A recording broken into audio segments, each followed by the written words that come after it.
Embora o texto todo, englobando essa parte da mensagem, podemos dizer que vai de Lucas 22, 54 até 23, 49, mas nós não vamos ler todo esse texto agora.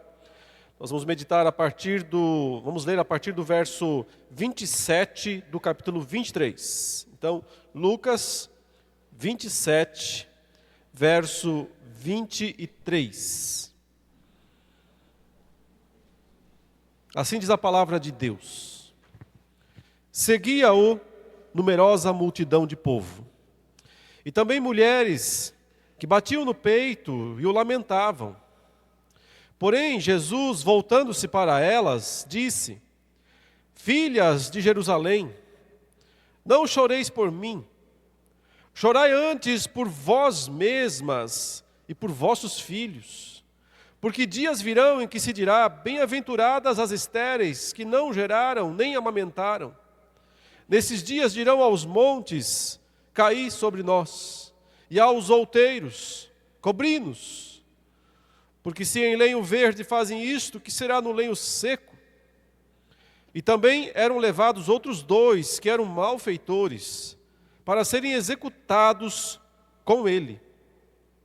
Quando chegaram ao lugar chamado Calvário, ali o crucificaram, bem como aos malfeitores, um à direita, outro à esquerda.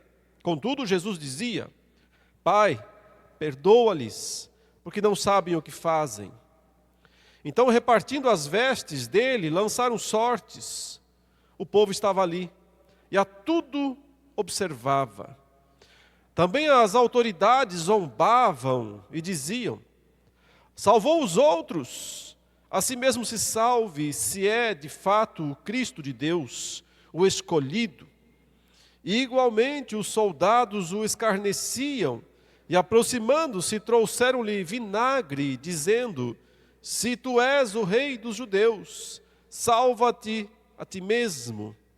Também sobre ele estava esta epígrafe, em letras gregas, romanas e hebraicas: este é o rei dos judeus. Um dos malfeitores crucificados blasfemava contra ele, dizendo: não és tu o Cristo? Salva-te a ti mesmo e a nós também. Respondendo-lhe, porém, o outro repreendeu-o, dizendo: nem ao menos temes a Deus, estando sob igual sentença? Nós, na verdade, com justiça, porque recebemos o castigo que os nossos atos merecem. Mas este nenhum mal fez. E acrescentou: Jesus, lembra-te de mim quando vieres no teu reino. Jesus lhe respondeu: em verdade te digo que hoje estarás comigo no paraíso. Já era quase a hora sexta, e escurecendo-se o sol, houve trevas sobre toda a terra até a hora nona. E rasgou-se pelo meio o véu do santuário. Então Jesus clamou em alta voz: Pai, nas tuas mãos entrego o meu espírito. E dito isto, expirou. Vendo o centurião o que tinha acontecido, deu glória a Deus, dizendo: verdadeiramente, este homem era justo. E todas as multidões reunidas para este espetáculo, vendo o que havia acontecido, retiraram-se a lamentar, batendo nos peitos. Entretanto, todos os conhecidos de Jesus e as mulheres que o tinham seguido desde a Galileia permaneceram a contemplar de longe estas coisas. Até aí, meus irmãos e irmãs, a leitura da palavra de Deus. Quero chamar a atenção para um termo usado aqui no verso 48 e que descreve aquilo que de fato aconteceu naquele dia, é o termo espetáculo. Está aí, né? Todas as multidões reunidas para este espetáculo. Um termo usado, inclusive, em outras fontes gregas da época para falar mesmo de show, de teatro.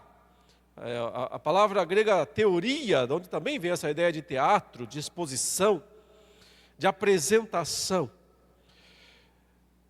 Para muitos naquele dia foi isso que aconteceu. Um grande espetáculo. Eles foram lá para assistir um homem sofrer, um homem padecer, e para ver o que talvez pudesse acontecer. Afinal, aquele homem tinha uma fama, né? Uma fama de que já havia feito coisas muito grandiosas. E muitos esperavam, quem sabe, uma reviravolta. Enquanto ele estivesse sendo levado, sendo aprisionado, talvez alguns pensassem que ele ia fazer algum ato poderoso, muito grandioso ali, para dar uma total reviravolta.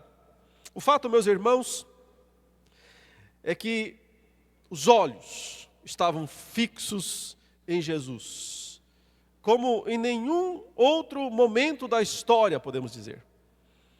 Aliás, desde o primeiro instante, quando Jesus deixou ali o pretório romano, lá no pátio do pavimento, como João relata no seu evangelho, um lugar que ele chama de Gabatá, era um lugar, parte externa da residência de Pilatos, desde ali. E quando ele toma a direção da Montanha da Caveira, porque tinha mesmo uma forma parecida com uma caveira, né? Um crânio humano, por isso o nome Gólgota, ou Calvário, de onde vem a expressão caveira. E ele carregava a cruz naquela direção. Nós percebemos que o evangelista Lucas diz o tempo todo, estavam ali, observando, olhando. O verso 27 fala isso, uma numerosa multidão estava ali, olhando, observando, atenta, querendo saber o que vai acontecer. O que ele vai fazer. Mas, queridos irmãos, não é exagero dizer que todos os olhos, não só daquelas pessoas ali em Jerusalém e arredores naquele dia, mas todos os olhos dos céus, dos abismos, onde quer que criaturas estivessem, todas sabiam o que estava acontecendo. Era o evento central de toda a história.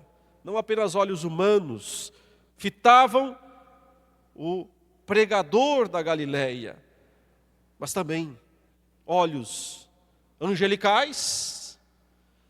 Anjos não sabiam o que estava acontecendo.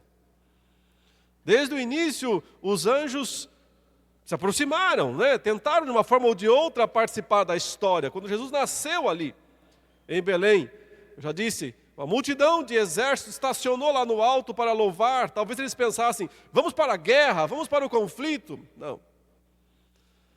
Só fizeram um anúncio e voltaram para o céu. Ao longo de todo o ministério de Jesus, eles aparecem aqui ou ali, mas sempre depois dos momentos.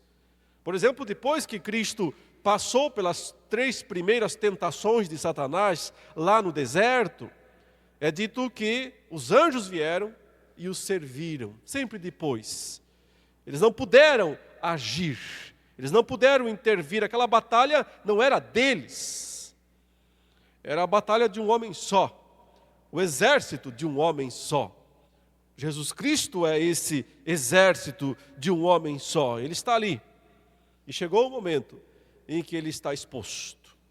Tudo nesse texto mostra, descreve mesmo a exposição de Jesus diante de todos os olhos, dos homens, dos anjos, dos demônios. Não há nenhum relato aqui, né, de alguma manifestação demoníaca nesse momento em que Jesus está sendo levado de lá para cá. E é interessante que o jogam, né, de um lado para o outro. Se você lê o capítulo 22, você percebe isso. Primeiro, quando a escolta romana, quando a escolta do templo chegou ali com Judas e o prendeu, naquele momento, lembra? Pela manhã eu falei, Jesus disse, bom, eu estava todo dia no templo com vocês, eu estava todo dia no meio de vocês, e vocês não colocaram a mão em mim. Essa expressão que ele usa literalmente, vocês não puseram as mãos em mim, quiseram, mas não conseguiram.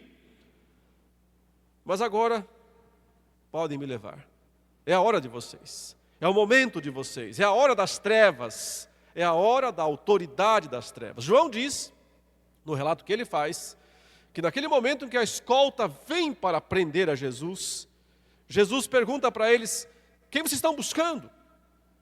E eles dizem, Jesus. o Nazareno. E Jesus diz então, sou eu. Quando ele diz, sou eu, eles caem no chão. Todos os valentes soldados que estavam ali para prendê-lo, eles caem no chão. Jesus espera eles se levantarem e pergunta outra vez, o que vocês estão buscando? Eles dizem, estamos aqui para prender Jesus. Ele diz, sou eu. Outra vez, eles vão ao chão. Pela terceira vez, eles se levantam. E Jesus pergunta outra vez, mas afinal de contas, quem vocês querem prender? Nós queremos prender Jesus, estamos aqui com armas. Então podem me levar.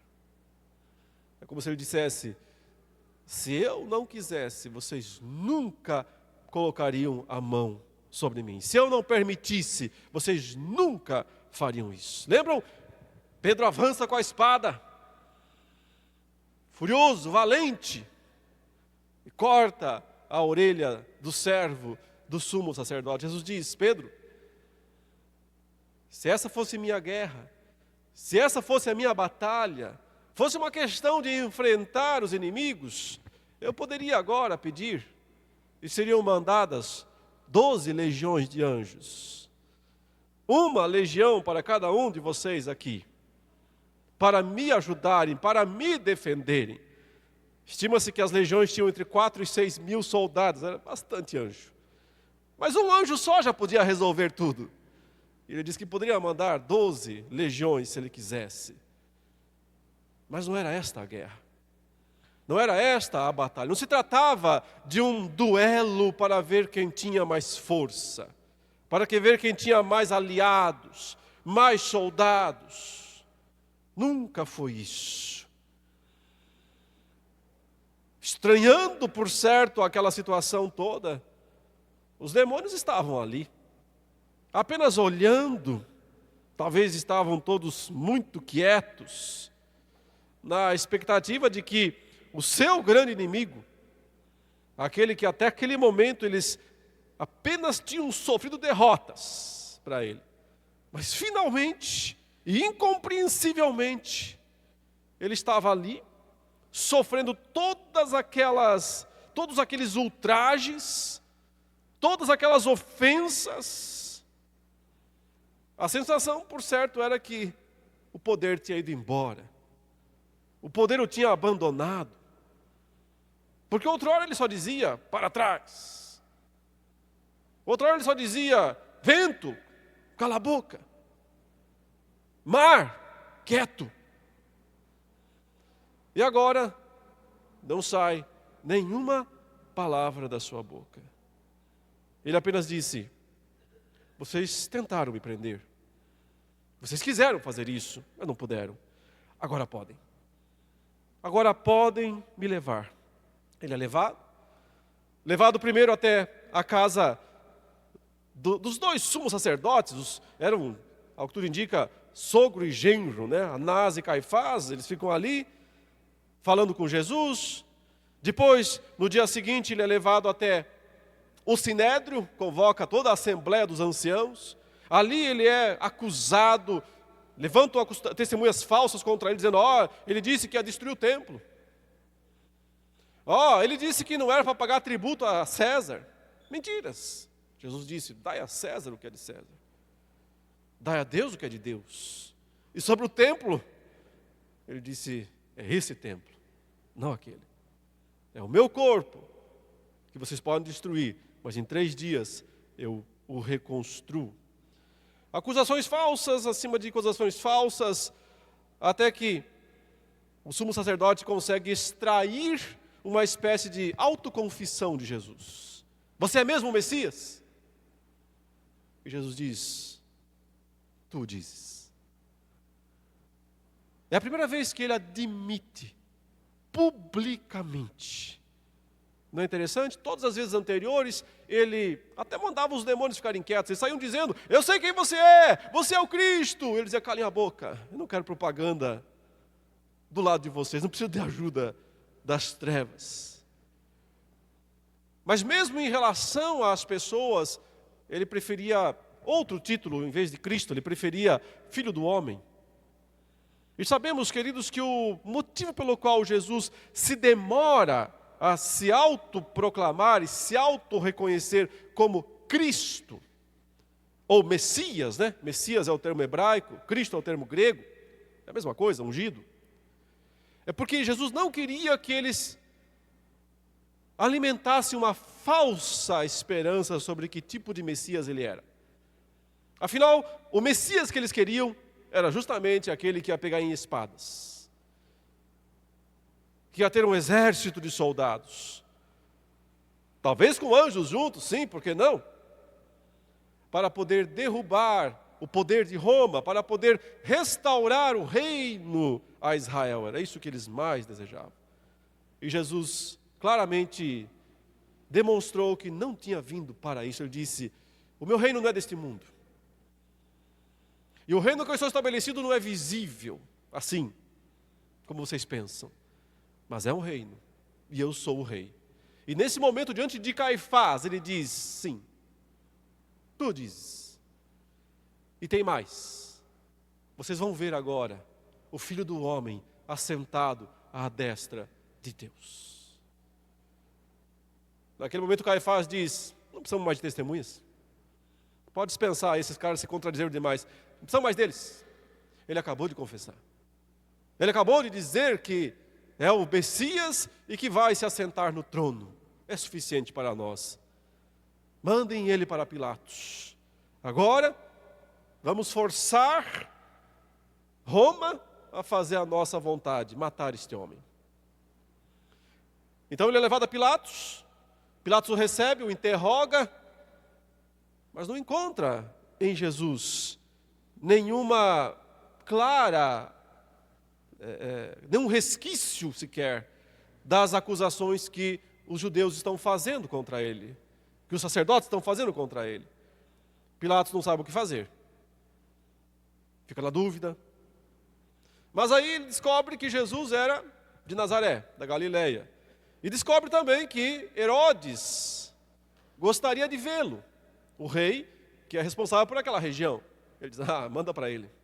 É a velha história de: deixa eu me livrar de um problema, passa para frente, envia para Herodes. Herodes é um outro Herodes, não é aquele Herodes do passado que matou os meninos em Belém, né? Mas é da mesma dinastia. O outro Herodes, esse Herodes agora estava curioso de saber quem era Jesus, também queria vê-lo. O texto diz, inclusive, Lucas diz que Herodes mandou, sim, ficou muito contente. Até Pilatos e Herodes não se davam bem. Mas por causa dessa troca-troca, quando Pilatos mandou Jesus para Herodes, o rei, diz que eles se fizeram as pazes por causa disso. E Herodes queria ver o quê? Algum show? Algum espetáculo? Ele pensava: quem sabe ele faça um sinal na minha frente? Quem sabe esses milagres todos aí que disseram que ele fez, quem sabe ele faça um aqui, eu possa ver isso, vai ser muito bom, vai ser muito legal. Mas Jesus não faz. E fica totalmente em silêncio. E sofre mais afrontas, mais humilhações, mais vitupérios. Herodes diz: cansei desse cara, manda ele de volta para Pilatos. Obrigado, Pilatos, tá? Foi bom, a gente agora pode ficar amiguinho de novo, né? Mas o problema é seu. Faz o que você quiser com ele. Manda Pilatos reassumir o caso. Pilatos está outra vez ali com o abacaxi na mão. O que eu faço com esse homem? Eles querem matá-lo. Mas eu não vejo nada nele que justifique execução. Então, Pilatos vai conversar com Jesus. E fala: o que você me diz? Fala alguma coisa. E Jesus não fala nada. Silêncio. Aquele que passou a vida inteira pregando, proclamando, agora não tem uma única palavra. De repente Pilatos se irrita. Ele diz: você não está entendendo a sua situação? Você não está entendendo o que está acontecendo aqui? Que eu tenho autoridade para te executar ou para te soltar. Então fala alguma coisa. Jesus estava em silêncio todo aquele momento. Quando Pilatos diz isso, Jesus olha para ele e diz: autoridade? Foi isso mesmo que você disse? Você disse que você tem autoridade? Não teria, se do alto não tivesse sido dada. Parece que quando Pilatos usa a palavra autoridade, exousia, essa palavra que nós temos repetido tantas e tantas e tantas e tantas vezes aqui, e que talvez você já leu tantas e tantas, mas não percebeu o sentido dela, é a grande palavra do Novo Testamento para descrever o que Jesus veio fazer aqui nesse mundo. É a palavra de Satanás para Jesus: te darei esta autoridade, se prostrado me adorares. É a palavra que Cristo usa depois de ressuscitado: eu agora tenho toda a autoridade nos céus e na terra. Ele estava em silêncio, mas quando Pilatos usou o termo: você não entende que eu tenho autoridade? É como se Jesus despertasse: o que você disse? Entenda. Você não sabe nada de autoridade. Você pode ser o governador romano. Você pode ser a maior autoridade de todo esse país, toda essa região. Acima de você está o imperador que te deu essa autoridade. Deixa eu dizer, vocês não são nada. Nem você, nem o seu imperadorzinho, nem qualquer outra pessoa, nem aqueles que me entregaram para você, que tem maior pecado que você. A autoridade está lá em cima. É de lá. E é essa, em outras palavras, a que Jesus veio buscar. E por isso ele se submete a todo esse horror, a toda essa exposição, a todo esse joguete. Mandam para lá, mandam para cá, mandam para lá, mandam de volta. Ele vai. Como um cordeiro levado ao matadouro, não abriu a sua boca, não reclamou, não amaldiçoou. Ao contrário, ele está ali no momento pior na cruz já. Todo mundo o difamando, dizendo: a gente veio aqui para ver um espetáculo, e cadê o espetáculo? A gente veio aqui para ver fogo descendo do céu. A gente veio aqui para ver o Senhor descendo da cruz. A gente veio aqui para ver alguma coisa. E nada. Então morra de uma vez. E Jesus diz: Pai, perdoa-lhes. Perdoa-lhes. Não sabe? São tão cegos. Não sabem o que fazem, não sabem o que falam, não entendem nada. Não pense que essa palavra de Jesus perdoou todo mundo ali instantaneamente. O juízo final aguarda a todos e cada um que não se arrependeram dos seus pecados. Mas sim, esse povo mesmo ali, vocês se lembram, né? Recebeu uma oferta, dias depois. No Pentecostes, quando Pedro se levantou e pregou o sermão, ele disse: varões judeus, habitantes de Jerusalém, vocês mesmos, há dias atrás, vocês não estavam lá no pretório romano gritando: crucifica-o, crucifica-o? Vocês o mataram, crucificando-o por mãos de iníquos. Mas existe perdão. Mesmo para o pior dos crimes, mesmo para o pior dos pecados, existe perdão. Aqueles homens perguntaram para Pedro: que faremos? Nós matamos ele. Nós fomos lá para ver o espetáculo. Nós matamos ele.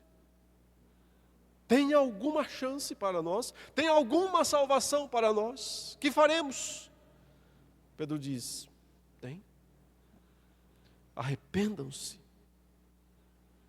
E cada um de vocês seja batizado em nome de Jesus Cristo para a remissão dos pecados.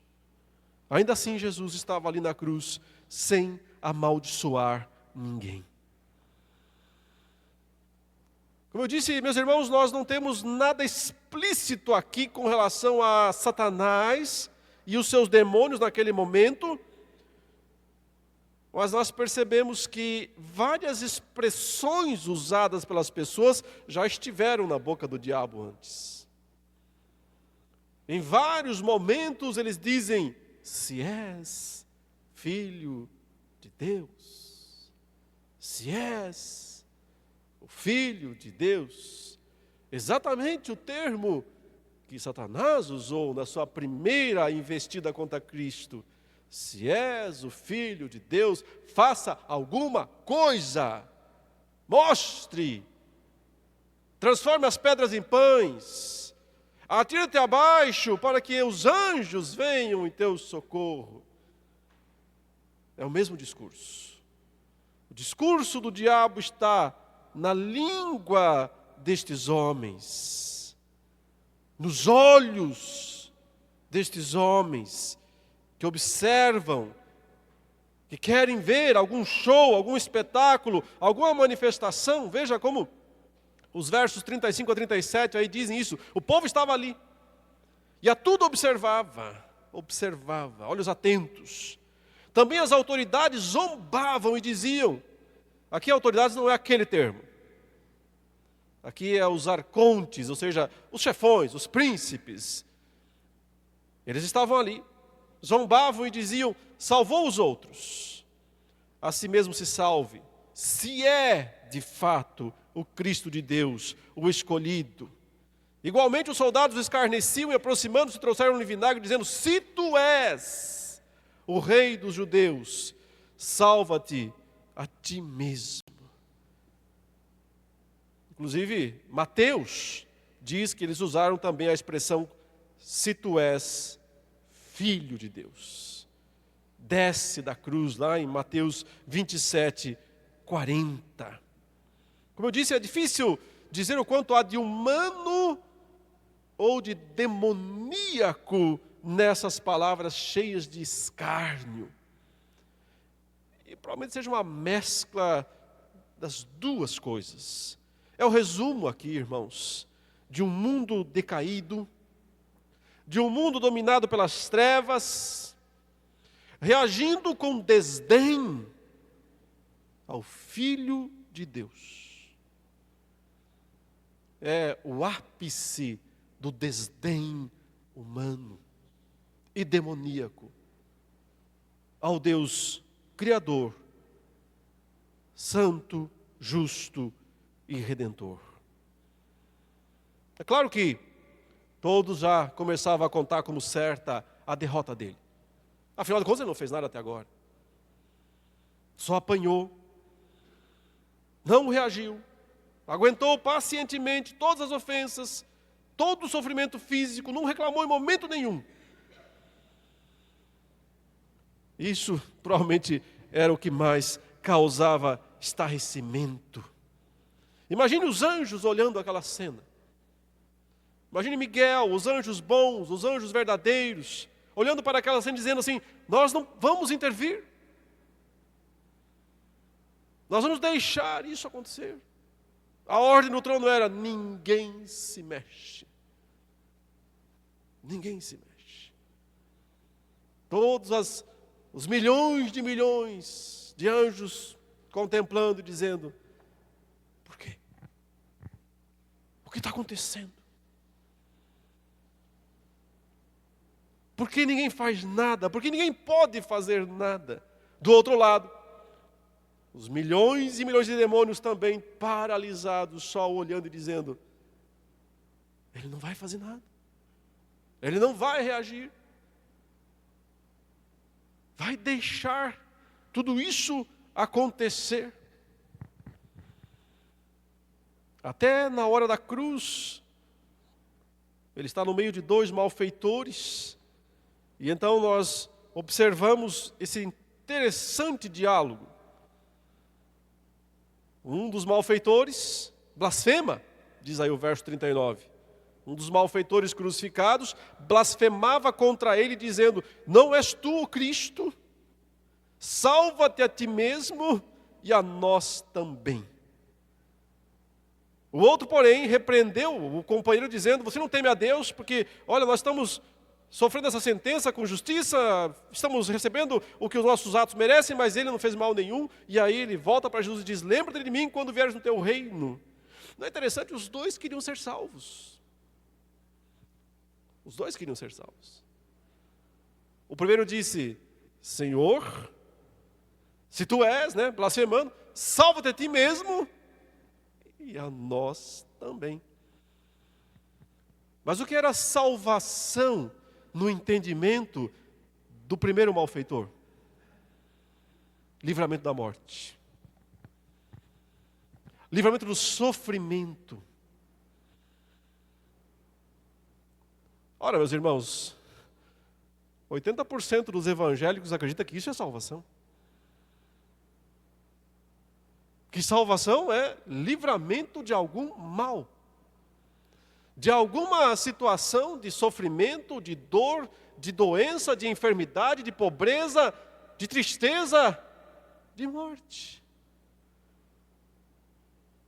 E testam a Deus, e tentam a Deus, e blasfemam contra Deus, frequentemente dizendo: faça alguma coisa se tu és Deus. Ou vão além disso, dizendo: eu exijo que o Senhor faça alguma coisa, porque eu sou seu filho. Dá um jeito na minha situação, resolva logo o meu problema. Todos querem ser salvos, mas poucos entendem o que é ser salvo. Então o segundo homem, o segundo malfeitor, ele se volta para Cristo e faz um pedido inusitado. Ele está quase certo. Ele pede a coisa certa, mas no tempo errado. Ele faz a pergunta, ele diz: Jesus, lembra-te de mim quando vieres no teu reino. A expectativa dele é: esse homem ainda voltará e ainda estabelecerá um reino aqui neste mundo. Portanto, quando isso acontecer, lembra-te de mim. Uma expectativa futura. Quando? Naquele dia. O mestre, então, o Senhor Jesus, dá uma resposta extremamente impressionante. Quando nós observamos que todas as palavras que Jesus proferiu nesse momento foram palavras muito difíceis. Isso aqui não é um diálogo onde duas pessoas estão sentadas confortavelmente num sofá, numa cadeira ou numa rede, conversando sobre teologia, falando sobre expectativas. São dois homens crucificados. São dois homens pendurados, dependurados, em extrema agonia. Cada palavra é dor. Para proferir uma simples palavra, se você está suspenso na cruz, os pregos atravessando os seus braços, e só eles te sustentando o seu corpo, você tem que se equilibrar em cima dos pregos. Os pregos que furam os pés, os tornozelos, os pregos que furam as mãos, não tem outra coisa segurando o corpo ali na cruz. Então, para poder ficar reto, para poder proferir alguma palavra, a pessoa tem que se suspender em cima dos pregos. Cada palavra que Jesus disse aqui custou muito. Por isso ele não desperdiçaria nenhuma palavra. Tudo que Jesus falou, e são as famosas 7 palavras da cruz, as frases, são exatamente por isso extremamente significativas. Mas essa aqui impressiona porque ele diz: Em verdade te digo, hoje estarás comigo no paraíso. Não será num tempo indistinto lá no futuro. Não será em algum momento ainda a ser aguardado o que você quer. Salvação, alívio, você vai ter hoje. Ainda hoje, eu e você entraremos pelas portas do paraíso. Isso, meus irmãos, era por volta do meio-dia, quando Jesus falou essas palavras, né? Entre meio-dia e 3 da tarde. Ninguém sabe exatamente que hora, perto das 3 já. Ele morreu às 3 da tarde, na hora nona. Aquele dia terminou 3 horas depois, às 6 da tarde. É assim que no judaísmo se contam os dias, né? Acabou às 6 da tarde. Ou seja, Jesus disse, hoje. Antes que esse dia acabe, hoje ainda, antes das 6 da tarde, eu e você não estaremos mais aqui neste mundo, mas estaremos lá do paraíso. Muitos acham que esse foi o momento em que Jesus inaugurou o paraíso. Quanto a isso, nós não temos certeza.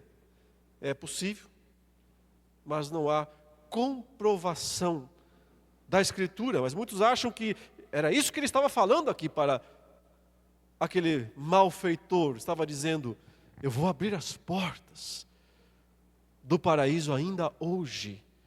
E você será o primeiro a entrar comigo lá. Para nunca mais ter dor, para nunca mais sentir dor, para nunca mais experimentar a morte. Quer já estivessem outros lá antes dele, quer isso realmente seja o momento da inauguração, nós não sabemos. Mas o fato é que foi extremamente significativo. Todos os demônios ali, todos os anjos lá, todos os homens ao redor, e Jesus está preocupado em salvar uma única pessoa.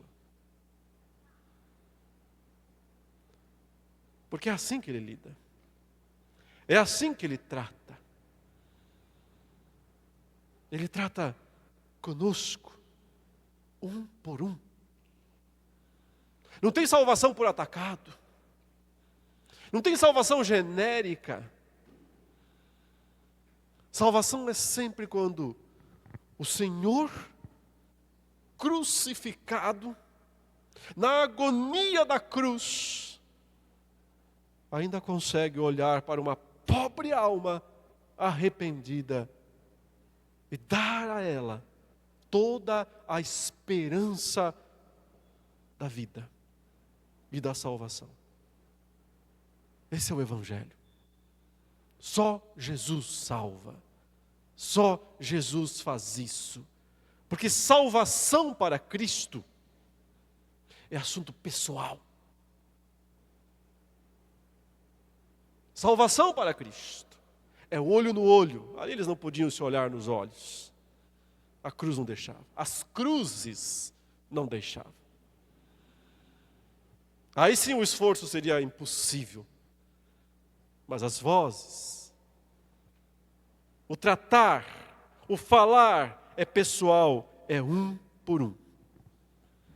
O texto diz no verso 44, já era quase a hora sexta. Escurecendo-se o sol, houve trevas sobre toda a terra até a hora nona. 3 horas de escuridão. O sol se eclipsou de alguma maneira. A noite invadiu ali. A tarde, o meio da tarde, exatamente do meio-dia até as 3 da tarde. Trevas. O grande símbolo aqui daquilo que Jesus, como eu disse pela manhã, num único instante, num único momento dele, balançou. o único momento em que Jesus parece ter dúvida. Eu já disse, isso foi por causa da sequência de tentação que ele passou. Judas, depois Pedro, depois ele lá sozinho, abandonado por todos os discípulos, sozinho no jardim do Getsemane, ele e o Pai. E o Pai dizendo: eu preciso derramar sobre você toda a minha ira, meu filho. E o filho dizendo: isso eu não queria. Isso definitivamente eu não queria. Vamos culpar Jesus por isso? Diminui alguma coisa a sua obra, o seu amor por nós? Não. Só aumenta exponencialmente isso, porque nos faz ver, talvez como nunca vimos antes, o quanto foi doloroso, o quanto foi terrível. 3 horas de trevas, de escuridão, de inferno. E essa é a palavra mesmo. Esse é o termo mesmo. Isto aqui foi um inferno. Eu não estou fazendo um mero trocadilho. Isso aqui realmente foi um inferno. Muitos se perguntam, né?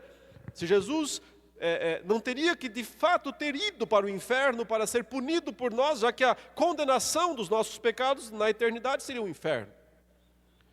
Mas a resposta está justamente nisso. Não, Jesus não foi ao inferno, mas o inferno veio à cruz.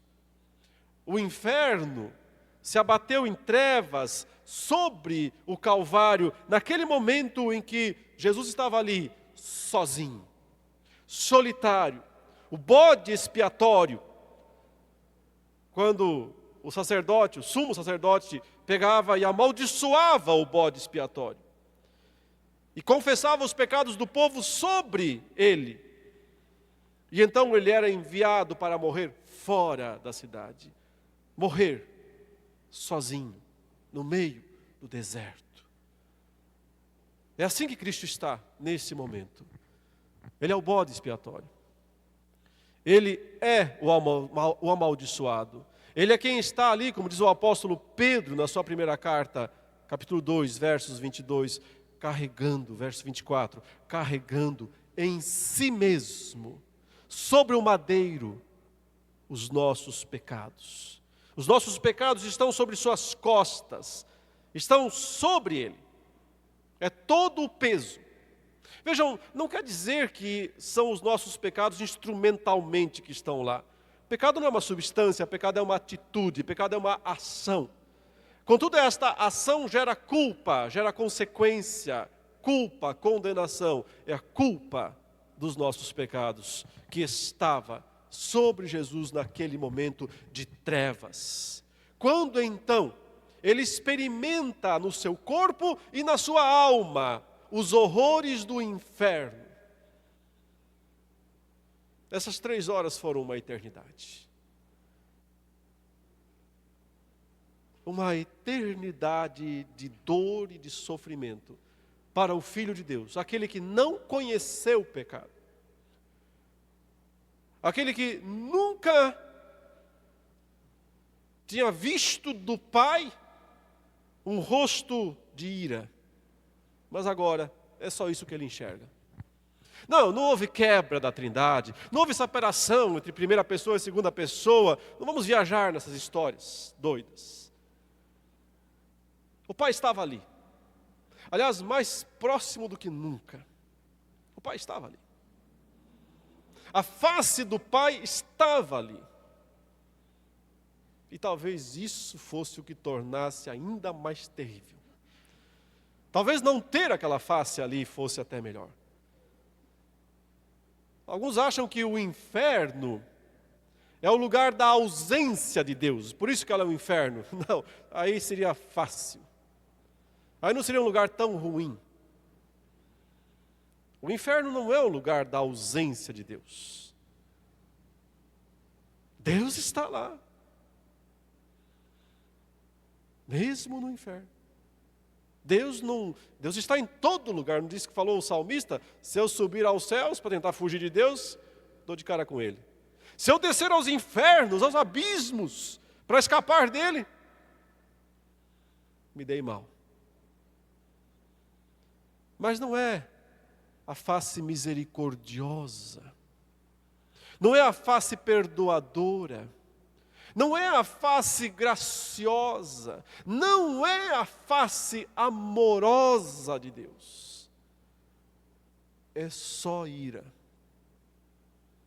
Ira pura. 100% pura. Aquilo que o Apocalipse descreve como sendo o cálice do vinho do furor da sua ira. Que ele diz ser um cálice sem mistura. Sem mistura. O vinho, nos dias do Novo Testamento, era muito forte. Por isso, se colocava água, para dar uma misturada, para não ficar tão forte. Mas este vinho, deste cálice, é sem mistura. Então quer dizer, ira pura. Entende agora? Pai, se possível, eu não quero beber esse cálice. Que cálice?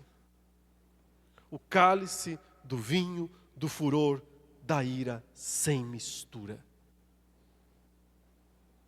O Pai estava ali. Nessas 3 horas de trevas, nessas 3 horas de escuridão, mas era a face da ira total. Que Cristo recebe inteiramente sobre si. E ao fazer isso, Ele nos poupa de um dia ter que ver essa face. Porque Ele bebeu este cálice, nós não o beberemos. Nenhum de nós vai provar uma única gota deste cálice. Qual é o que nós bebemos? Qual é o cálice que nós bebemos? Aquele que Ele levantou e disse, aqui está o cálice da nova aliança no meu sangue, derramado em favor de muitos para perdão, para remissão dos pecados. Bebei dele todos. Eu bebo este aqui, não queria, mas bebo. Pai, faça-se a tua vontade, não a minha. E a tua é que eu beba. Me dá o cálice. Ele bebe o nosso, para que a gente beba o dele. É uma troca de cálice. É uma maravilhosa troca de cálice aqui. Que nos poupa, que nos livra de ter que beber o cálice terrível. O verso 45, meus irmãos, é o ápice dessa história toda, porque diz, e rasgou-se pelo meio o véu do santuário. Sim, a gente poderia aqui, precisaria de umas 5 ou 6 pregações só para poder explicar essa única frase. Mas tentarei resumir dizendo o seguinte: toda a religião do Antigo Testamento, de certa maneira, estava ali para nos afastar de Deus. Eu estou falando nós como povo, né? O povo de Deus da velha aliança.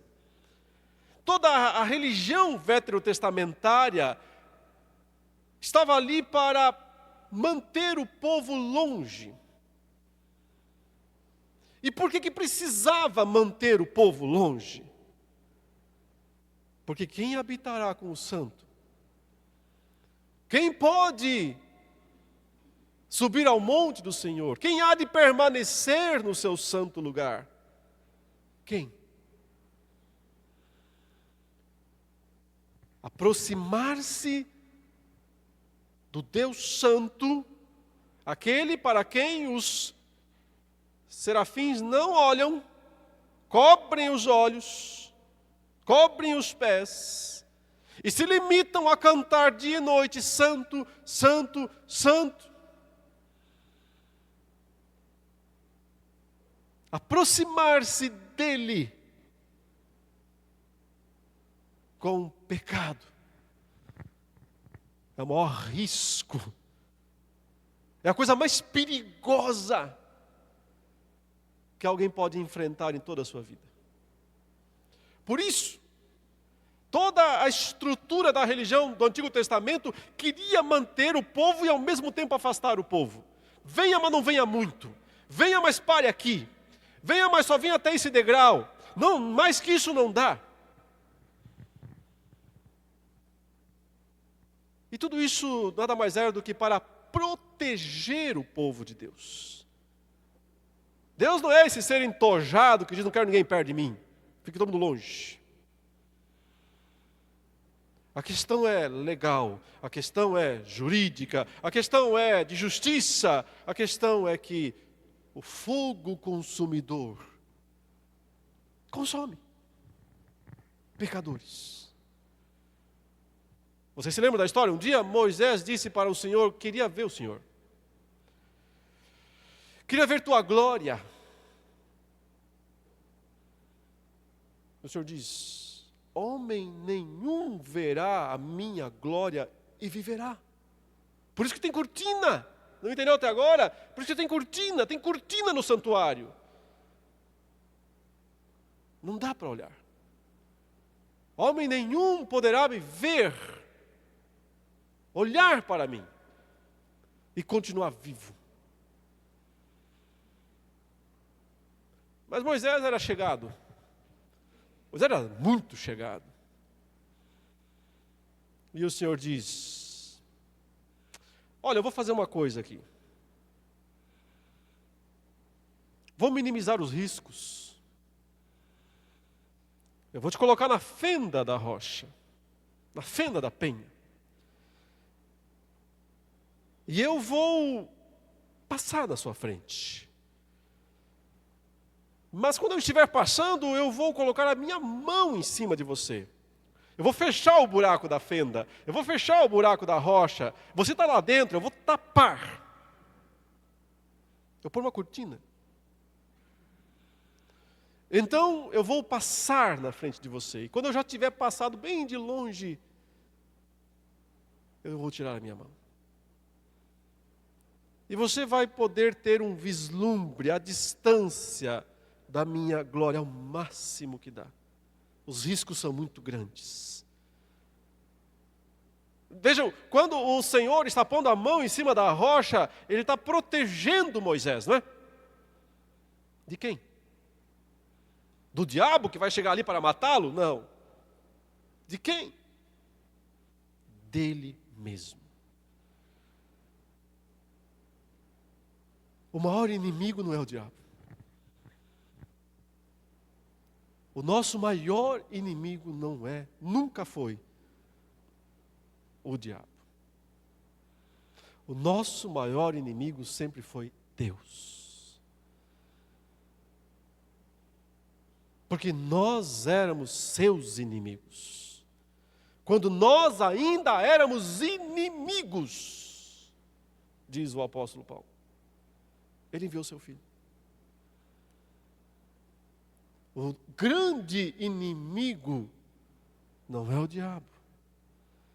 Por causa da nossa situação, por causa do nosso pecado, por causa da nossa queda, o grande inimigo nosso é Deus.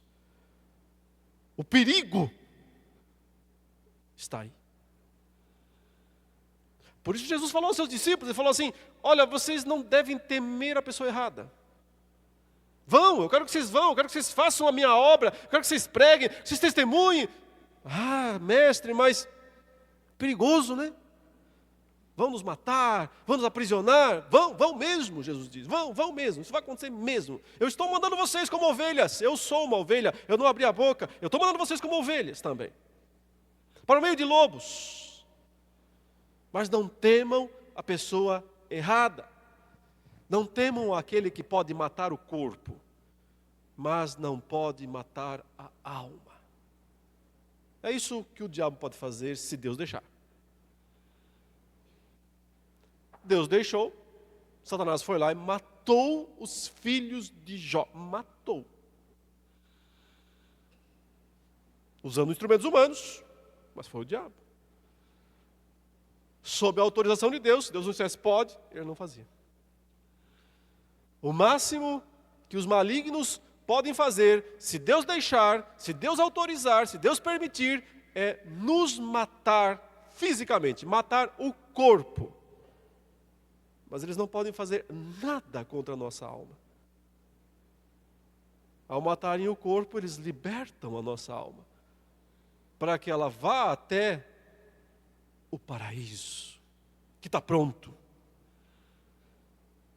de portas abertas, para receber a todos nós. Hoje, ainda hoje, instantaneamente, não daqui sei lá quanto tempo, exatamente agora.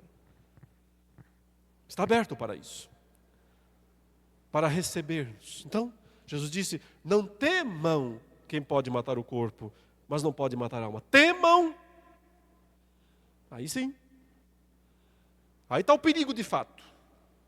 Temam quem pode lançar. Ele usa o termo aramaico lá, na frase, guiena. Na guiena. Ele não quis usar a palavra Hades, que era inferno normal, inferno onde vão as almas dos perdidos. Até porque no Hades, no inferno dos perdidos, os corpos não vão para lá, os corpos ficam no túmulo. As almas sim vão para lá. Quando as pessoas morrem, as almas dos perdidos vão para o Hades. As almas dos salvos vão para o paraíso, no céu. Mas os corpos de todos ficam no túmulo.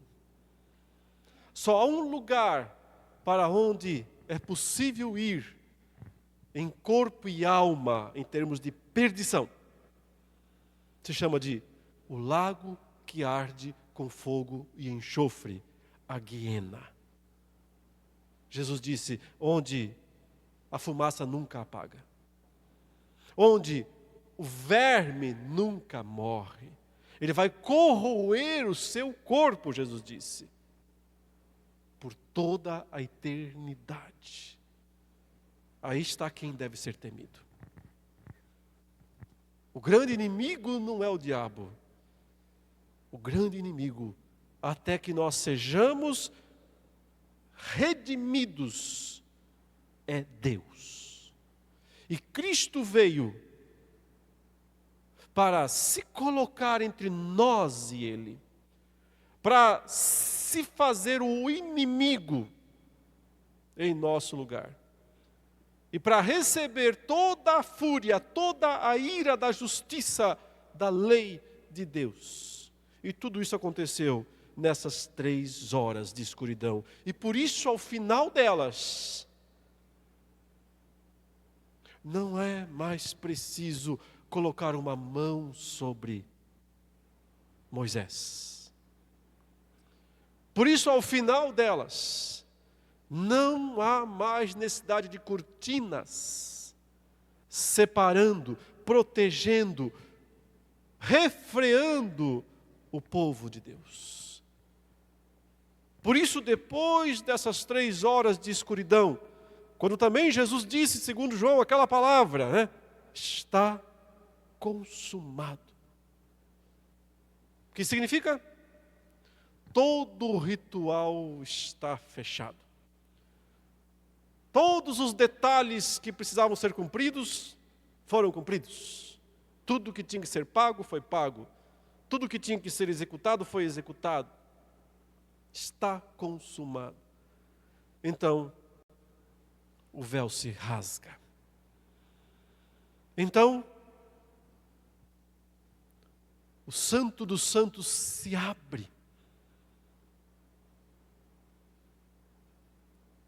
E como diz o autor aos Hebreus, tendo, pois, intrepidez, irmãos, para entrar no Santo dos Santos, pelo novo e vivo caminho que Ele nos consagrou pelo véu, isto é, pela sua carne. Ele rasgou a sua carne para que rasgasse o véu. Esse foi o momento mais terrível para Satanás em toda a história. Porque todo o trabalho de Satanás até aqui era para manter aquele véu erguido, costurado. Todo o trabalho dele era para reforçá-lo cada vez mais. Porque toda a sua ação de acusação, toda a sua ação jurídica até esse momento era para dizer: povo para lá, Deus para cá. Não há comunhão. Não há família. Não há relacionamento. E de repente, o instrumento símbolo se rasga. Acho que foi esse momento em que o diabo disse: oh, deu tudo errado. Parecia tão fácil. Parecia tão garantido. Parecia tão seguro tudo o que eu estava fazendo. Afinal, meus irmãos, se Jesus morresse mesmo, para o diabo, para os demônios, significava o quê? Morreu. Ninguém até hoje voltou, todo mundo morre, acabou. Não tem volta. Até teve umas ressurreições, mas morre de novo depois. A verdade é que até aquele momento a morte era invicta. Tinha levado uns tombos, mas não tinha sido derrotada.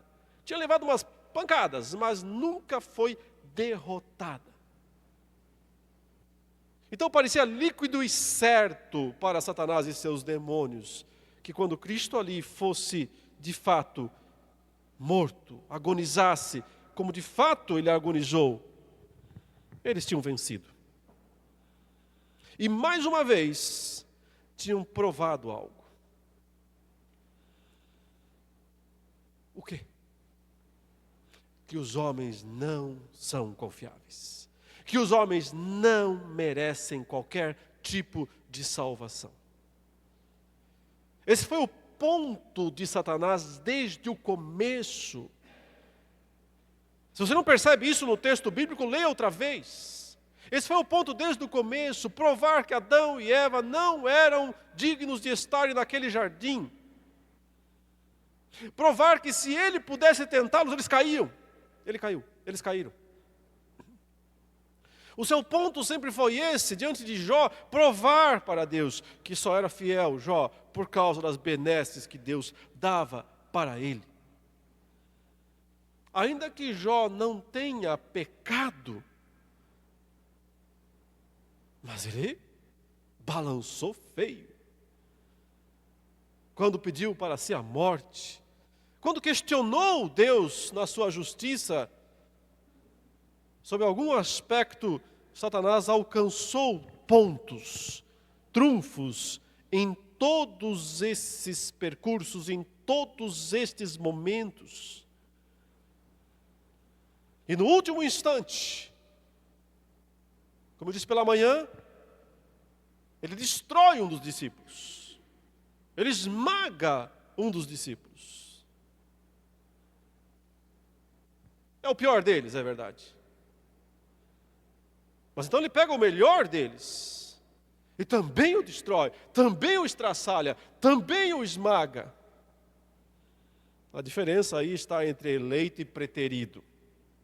Não tem outra explicação. Não pense que Pedro é melhor que Judas. Só uma resposta, uma explicação para isso: eleito, preterido.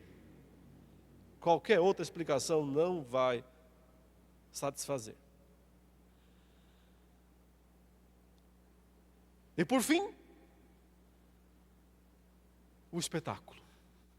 Por fim, Cristo colocado no alto, diante dos olhos de todos. Por fim, nenhuma voz em defesa dele.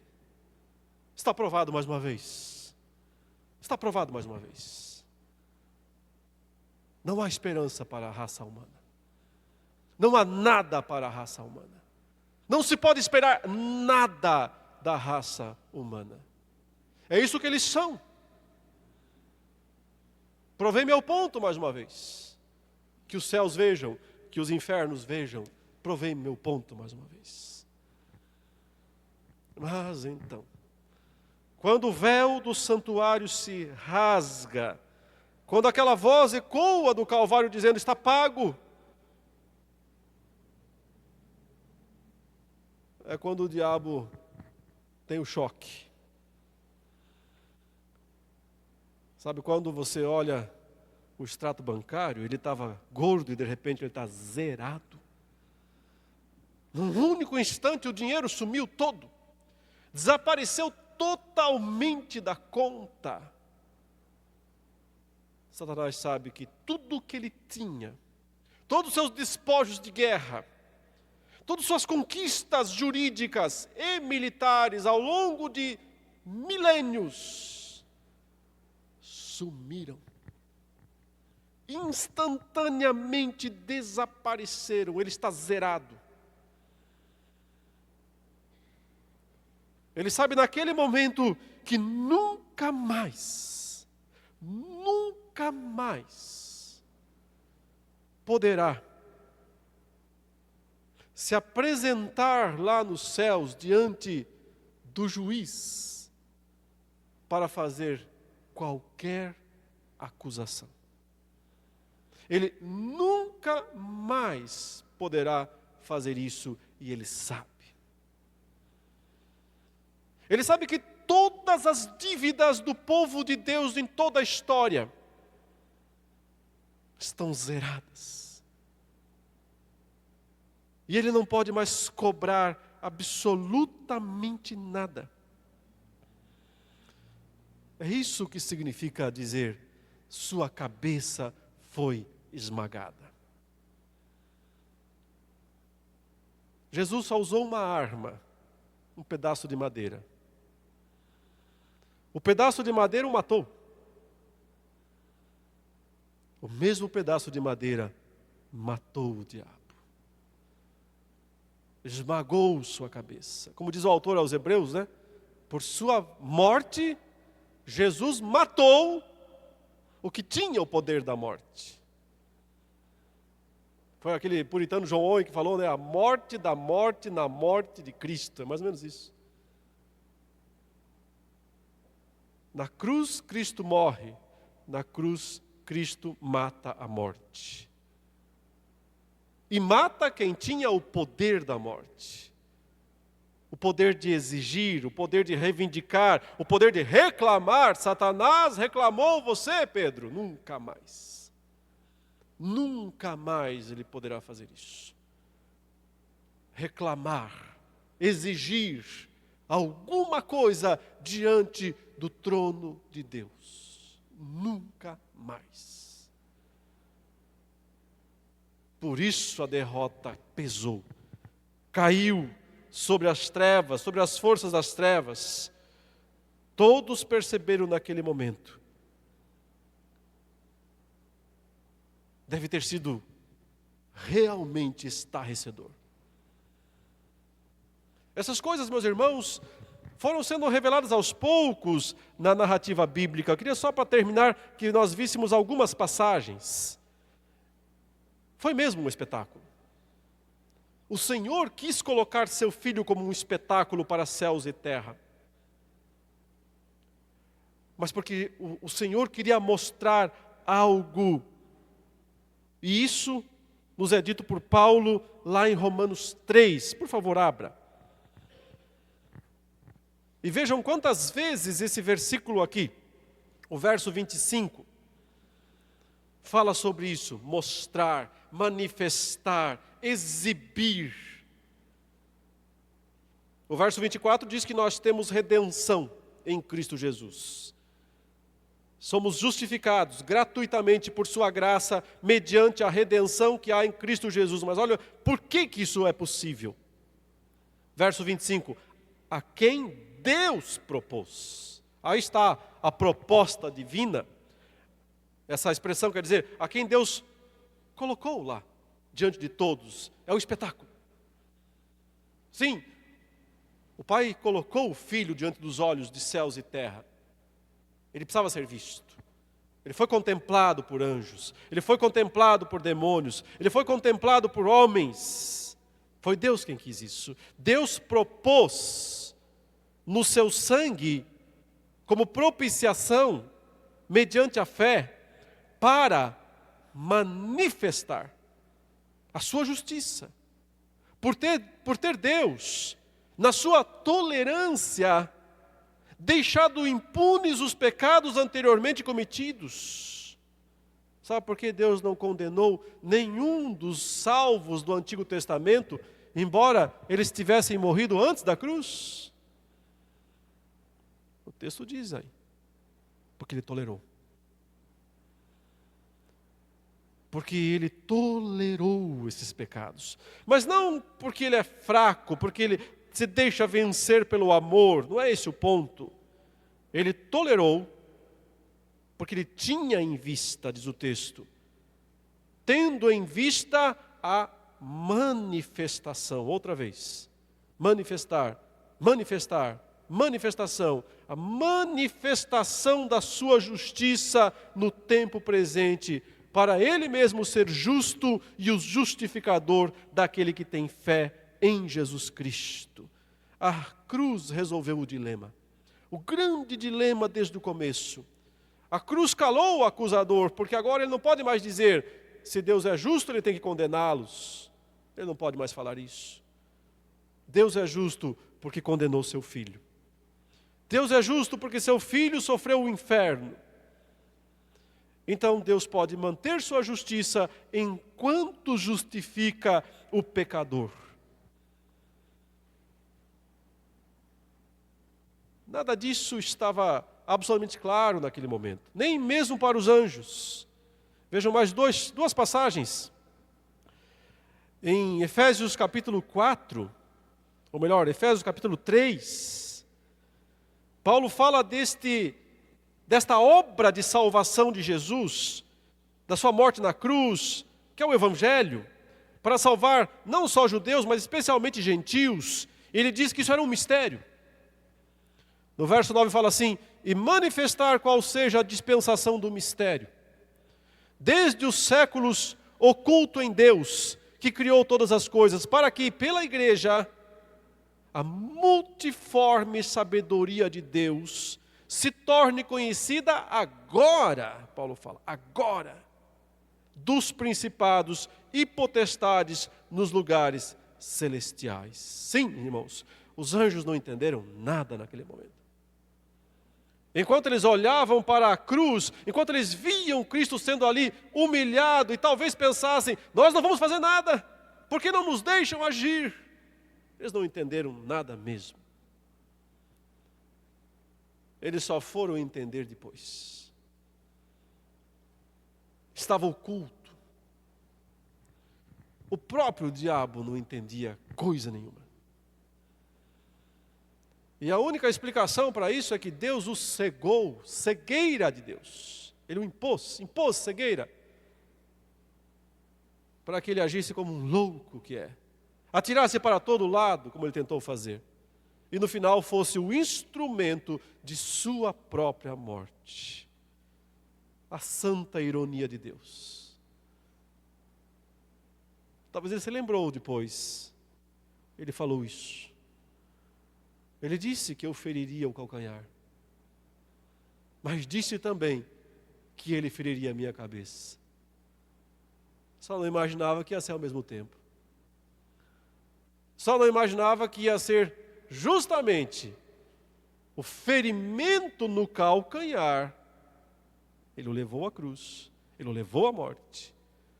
Não imaginava que o ferimento no calcanhar ia ser a causa do esmagamento da sua cabeça. Santa ironia de Deus. Foi a primeira coisa que Deus disse. Foi a primeira palavra que Deus revelou pós-queda. Sempre esteve claro, mas cegos não veem.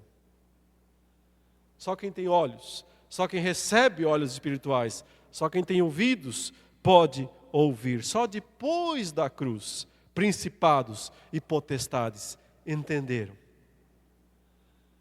E sabiam que até hoje, aparentemente, isso ainda está em processo?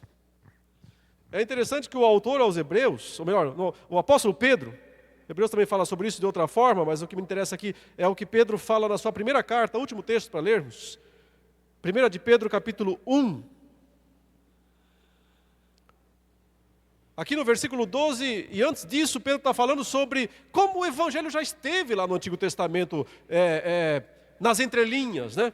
E às vezes até explícito, mas não era possível ver.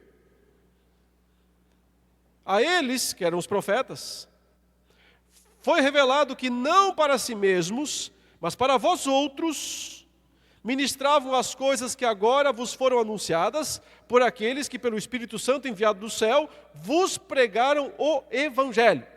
Aí está, o Evangelho, tudo isso. Pagamento dos pecados feito por Cristo lá na cruz. Coisas essas que anjos anelam perscrutar. Anjos adoram teologia. É o que o texto está dizendo. Anjos curtem demais estudar teologia. Eles querem entender mais. O quê? O Evangelho. Como esse Evangelho esteve profetizado desde o início. Como ele foi desenvolvido ao longo de tantos séculos. Como tudo chegou ao ápice na cruz do Calvário, quando eles não entenderam nada. Por que é que ele se entregou daquela maneira? Mas depois, só festa. Depois os anjos estão ali, na ressurreição. Depois os anjos o acompanham. Os dois varões vêm lá, no momento em que Jesus ascende aos céus. Agora, eles já começam a entender. Eles começam a perscrutar estas coisas. Irmãos, o Evangelho é esta mensagem realmente tão extraordinária que até anjos querem entender mais. E nós? Será que já estamos fartos do Evangelho? Satisfeitos? Não precisamos mais nada? Até agora nós só pegamos a pontinha do iceberg. Paulo disse que esse Evangelho é o Evangelho das insondáveis riquezas de Cristo. Você tem noção da grandiosidade destas coisas? Mas está tudo aí no seu texto. Está tudo aí na sua Bíblia. É por isso que a gente tem que estudar esse texto. É por isso que nós precisamos nos afundarmos nele. Não nos contentarmos com leitura superficial. Nós temos que ser como os anjos. Nós temos que ser teólogos. Todos nós. Compreender mais, perscrutar mais o que o Senhor fez. E assim, meus irmãos, o Senhor morre, e aquilo que parece ser a pior derrota é, na verdade, a maior das vitórias. E a ressurreição é uma vitória ainda maior. Mas sobre ela nós falaremos no próximo domingo. Aqui nós encerramos essa primeira parte. Cristo, o diabo e a cruz. Agora vamos começar a falar sobre Cristo, o diabo, depois da cruz. Tem coisa para perscrutar aqui, hein? Tem coisa que anjo quer saber melhor. Vamos também fazer isso no tempo certo. Que Deus nos guarde e nos abençoe. Que nos lembremos nesse dia, nessa semana, onde se fala da morte do Senhor, onde se fala do seu sacrifício, o que isso realmente significa. E que assim também exaltemos o nome do nosso Deus por tão grande salvação. Cantemos, irmãos, agora.